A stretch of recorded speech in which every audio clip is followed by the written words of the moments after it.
If you're in Florida, you might want to pay attention to this one. Or if you happen to be in North or South Carolina and you happen to have the great misfortune of being a patient of Dr. Fernando Castro and you have a report to make, come forward. You're not alone. They need your help to bring the charges against this guy. Dr. Fernando Castro is a rheumatologist practicing at Lexington Rheumatology here in the Columbia, Lexington area of South Carolina, and he has been accused of assaulting two different women. Dr. Castro was a rheumatologist at Lexington Rheumatology here in the Columbia, Lexington, South Carolina area. And he had two women, long term patients of his that did not know each other, that came forward with basically the same story. He told them he had this new therapeutic massage technique that he wanted to try out on them, but they couldn't do it at the office because he really didn't have enough room in his office to do that. So it would have to be off site. In both of the cases, he called personally instead of an assistant to schedule these appointments, and neither one of the women were billed for these magic therapeutic massages. One of the cases, he went to the lady's home. It happened there. She was very upset about it. She filed the complaint.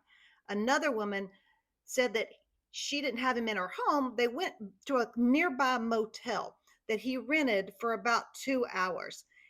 We have more detail on that one. And in that case, he came into the room, he took off his business clothes, put on a shorts t-shirt outfit, and proceeded to massage her while she was sitting in a chair. And at some point, he asked her to disrobe from the waist up. And that is when everything went downhill. There's a lot of information that's redacted in this report, but we do know that he took a shower and then went back to work. Now, she reported this incident to the police. She filed a complaint. They said they investigated, but they didn't have enough evidence to bring charges against him. Now, I'm a defense attorney. I've seen a lot of cases that are a he said, she said case. I'm not sure why that was a problem in this case, but hey, you also had the people that own the motel who confirmed that he was there when she said he was there. So, not sure why the charges weren't brought in that case.